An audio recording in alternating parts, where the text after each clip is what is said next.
Coming out. Typically, we think of this as being an experience specific to the queer community, but we all have things that we're keeping in our closets. It could be something about our home and family life, something about our mental or physical health. Maybe you're not allergic to cats, you just don't like them. I feel you on that one. Whatever it is that you're keeping in your closet, inevitably it shapes the way you navigate the world, and that can include your work life. So how do we go about disclosing these important, but sometimes difficult to talk about, aspects of who we are? And when someone comes out to us, what can we best do to listen and support them?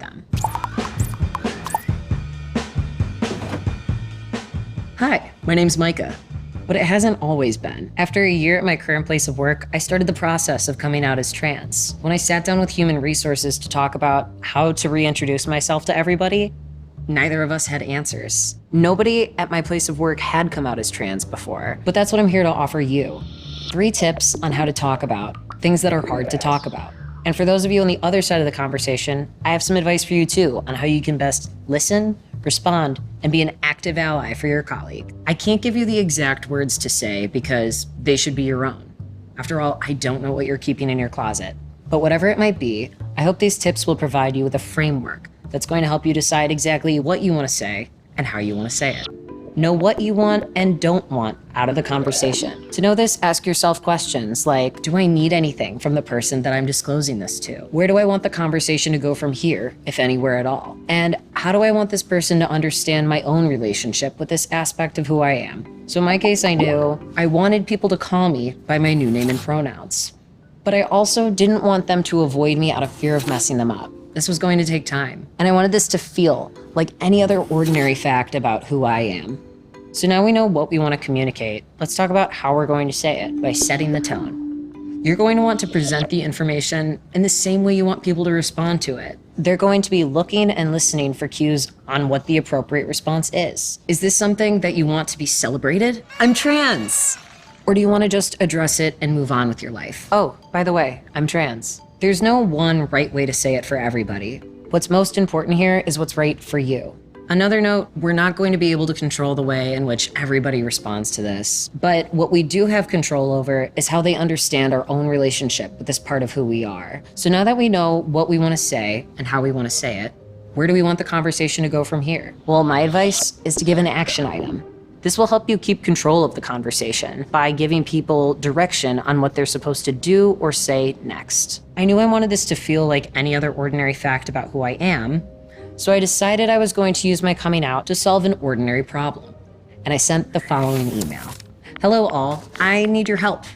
I am in the market for moisturizer to help with my dry skin. I'm also in the process of coming out as trans.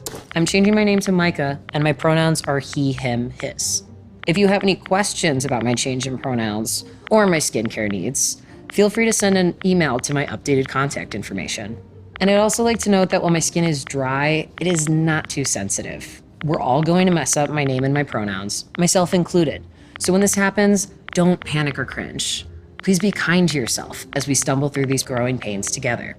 I'm fortunate and grateful to work in a place where I feel embraced in any form, be it as a transgender man, or a person with dry skin, or in this case, both.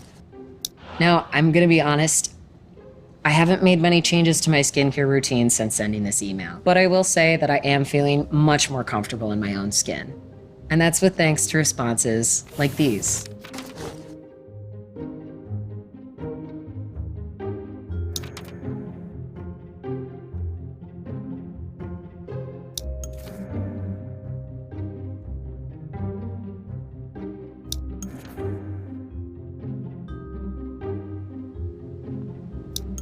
Now you might be wondering, if I'm the listener in this conversation, what can I best do to support my colleague other than maybe referring them to my dermatologist? Well, for starters, listen with an open heart and an empathetic ear. You're especially going to want to listen here for the specific language the person is using to describe themselves and their experience, because that's the same language you're going to want to use back to them. You might be tempted to ask your coworker some questions about their identity. Before you ask them a question, ask yourself, can I find the answer to this in a search engine?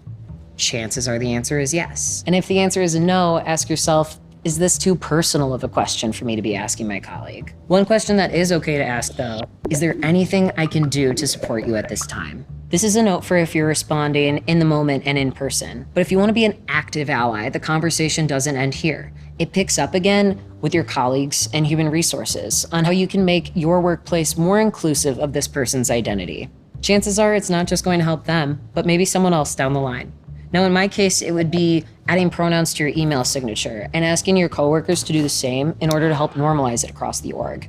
It could also be talking to HR about having more trans-inclusive healthcare policies. And my last piece of advice is for both the listener and the leader in the conversation. Remember that they are the same person you've always known them to be. It's the weight of stereotypes and stigmas that often keep our closet doors shut. We're afraid people are now going to see us as this thing instead of seeing this thing as an aspect of who we are, of who we've always been. I know that was the case for me too, but it got easier for me to say, my name's Micah, because of the way I saw it not only accepted, but enthusiastically embraced by all of my coworkers. So whatever it is you're keeping in your closet, I hope these tips empower you to bring your authentic self into your workplace and hopefully feel more comfortable in your own skin.